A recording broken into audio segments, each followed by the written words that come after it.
Good morning, students. Myself Rohit Jangda, and I am working as a PGT Geography in Suraj School, Rewari. And today class 12th. बेटा आज हम बात करेंगे आपके second chapter part जो second है उसका सेकंड जो चैप्टर है आपका उसकी बात करेंगे, जिसके अंदर हम जो है बात करेंगे माइग्रेशन की. ठीक है, ये आपका सेकंड चैप्टर है जिसका नाम है माइग्रेशन. और migration specially in case of India हम ज़्यादा इसके बारे में बात करेंगे कि इंडिया के अंदर जो माइग्रेशन है उसके क्या क्या कॉन्सिक्वेंसेस हैं, क्यों माइग्रेशन होता है, माइग्रेशन स्टार्ट कब हुआ, कैसे इसकी जो प्रॉब्लम्स हैं वो एट प्रेजेंट आप फेस कर रहे हो, और इन फ्यूचर माइग्रेशन अगर इसी तरह से चलता रहा या माइग्रेशन, देखिए ज़रूरी है कि कई बार माइग्रेशन ज़रूरी काम से भी होता है. ऐसा नहीं कि हम माइग्रेशन करेंगे ही नहीं, माइग्रेशन तो करना पड़ेगा, लेकिन कई बार ओवर हो जाता है वो चीज़ें. हर चीज़ें अगर बैलेंस होके चलें तो बड़ा आसान होता है, लेकिन चीज़ें जब ओवर होंगी तो फिर वो उनका कॉन्सिक्वेंसेस भी उनके होंगे. ठीक है, उसके बाद है तो इसके अंदर हम स्टार्ट करते हैं. Migration has been an internal part and a very important factor in redistributing population over time and special space. ठीक है, माइग्रेशन जो है वो एक इंटीग्रल पार्ट है. ठीक है, और ये बहुत ज़रूरी है कि आपकी जो पॉपुलेशन का डिस्ट्रीब्यूशन है वो स्पेस और टाइम के हिसाब से क्या होता रहे, इसके हिसाब से चेंज होता रहे. ठीक है, उसके बाद है India has witness the waves of migrate coming the country from central and west Asia and also from south east Asia. आप देख सकते हो ये, या जब आगे इसके अंदर आप इस चैप्टर में पढ़ोगे तो वहाँ पे आप बात करोगे बेटा कि इंडिया जो है ना वो इस चीज़ का गवाह रहा है कि कैसे टाइम टू टाइम हमारे यहाँ के जो लोग हैं उन्होंने माइग्रेट किया है, और वो एक जगह से दूसरी जगह पे उन्होंने माइग्रेट करना जब स्टार्ट किया तो किस तरह से वेव के रूप में उन्होंने माइग्रेट किया. मतलब एक पर्टिकुलर टाइम में बहुत ज़्यादा माइग्रेशन हुआ, उसके बाद माइग्रेशन नहीं हुआ, फिर दोबारा से माइग्रेशन हुआ और लॉन्ग माइग्रेशन हुआ. ठीक है, उसके बाद है also large number of people from India to have been migrated to places in search of better opportunities, especially to the countries of the Middle East, West Europe, America, Australia and East and South East Asia. ठीक है, तो बात कर रहा है कि लोग opportunity तो देखते हैं. आज भी आप देख लीजिए, जब इंजीनियर्स की बात करते हैं, आप डॉक्टर्स की बात करते हैं, तो वो लोग क्या करते हैं, सिर्फ अपॉर्चुनिटी के लिए उनको ये पता है कि यही काम करने के जब आपको ज़्यादा पैसे मिलते हैं तो आप यहाँ से बाहर जाएंगे. ठीक है, और पैसा कमाने के लिए वो आप चाहे मिडल ईस्ट हो, वेस्ट यूरोप हो, ठीक है, ऑस्ट्रेलिया हो, अमेरिका हो, इन सब कंट्रीज़ के अंदर माइग्रेट करते हैं. तो माइग्रेशन की बात करते हैं कि माइग्रेशन कब से स्टार्ट हुआ, या ये कहूँ कि माइग्रेशन तो बहुत पुरानी चीज़ है, लोग तो हमेशा से जब जन्म लिया है उसके बाद से मूवमेंट करना उन्होंने स्टार्ट किया है, लेकिन हम माइग्रेशन के बारे में कब स्टडी करने लगे या कब हम पता लगाने लगे. देखिए, in 1881 migration was the first conducted by the census of India. जो पॉपुलेशन काउंटिंग हुई 1881 के अंदर, उसके अंदर पहली बार माइग्रेशन को एक एज ए आस्पेक्ट उसके अंदर यूज़ किया गया था. यानी ये भी पता लगाया गया था कि कोई पॉपुलेशन जहाँ पे लोग हैं वो वहाँ पे कहीं से आए हुए हैं या ऑलरेडी वहाँ के वो लोग हैं. ठीक है, उसके बाद था the data were recorded on the basis of place of birth. Yes, यहाँ पे जो ये डाटा इकट्ठे किए गए थे ये प्लेस ऑफ बर्थ के हिसाब से किए गए थे. मतलब कि अगर किसी आदमी का जन्म तो वहीं पे हुआ है तो कोई बात नहीं है, लेकिन अगर किसी का जन्म कहीं बाहर हुआ है तो इसका मतलब क्या है कि वो आदमी वहाँ से माइग्रेटेड यहाँ पे है. ठीक है, और उसके हिसाब से उसकी पूरी फैमिली भी फिर माइग्रेटेड हो जाती है. उसके बाद है the first major modification was introduced in 1961 census by bringing in two additional components, wise place of birth, that is village or town, and distribution of residence in born elsewhere. ठीक है, दो नए कंपोनेंट किए गए. क्या, एक तो आपका क्या था, प्लेस ऑफ बर्थ जहाँ पे आपका जन्म हुआ है, जो आपका विलेज है, टाउन है. ठीक है, एंड ड्यूरेशन ऑफ रेजिडेंस, मतलब कि आप जन्म के बाद से कितने लंबे समय तक किसी जगह पे रहे हो। मान लिया आपका जन्म कहीं बाहर हुआ है, लेकिन आज आप यहाँ पे 20 साल से, 25 साल से, 30 साल से रह रहे हो, ठीक है। तो भले ही फिर जन्म बाहर हुआ हो, उसका कोई मतलब ही नहीं रह जाता। जब आप इतने लंबे समय से यहाँ पे रह रहे हो, तो जाहिर सी बात है कि आपकी जो पॉपुलेशन, आपकी जो फैमिली है, वो सारी की सारी आपकी यहीं पे आपके साथ है, और वो उसकी जो ग्रोथ हुई है वो भी उन्हीं के साथ हुई है। तो कहने का मतलब सीधा सा ये है कि आपकी जो प्लेस ऑफ बर्थ है, ठीक है, वो तो आपकी वो जगह है जहाँ पे आपका जन्म हुआ था, लेकिन उसके बाद अगर लंबे समय तक आप यहाँ पे रहे हो, तो फिर आप यहीं के कैंडिडेट हो जाते हो। उसके बाद है, in the census of India migration is enumerated on two basis, ठीक है।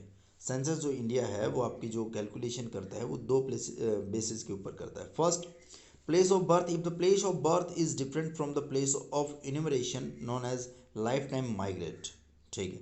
मतलब आप एट प्रेजेंट यहाँ रह रहे हो, और आप बहुत लंबे समय से यहाँ पे रह रहे हो, लेकिन आपका प्लेस ऑफ बर्थ जो है ना वो कोई दूसरी जगह है। फॉर एग्जांपल मैं ये अपने ही स्कूल का एग्जांपल लेके चलता हूँ। मान लिया मेरा गांव कहीं दूर है, ठीक है, स्कूल की वजह से मैं यहाँ पे आके रहने लग गया हूँ, नज़दीक स्कूल के कहीं पे भी, रेवाड़ी में या और किसी जगह पे, और उसके बाद यहीं पे टाइम निकल गया है, और एक लंबा टाइम निकल गया है, बच्चे भी हो गए हैं, बड़े भी हो गए हैं, ठीक है, यहीं पे सेटल हो गए हैं, घर बना लिया है। तो वो क्या है, आपका लाइफ टाइम माइग्रेशन हो गया कि अब आप दोबारा से वहाँ पे मूव नहीं करोगे, दोबारा से वहाँ पे नहीं जाओगे। उसके बाद है, place of residence. If the place of last residence is different from the place of enumeration known as migrate by place of last residence, ठीक है।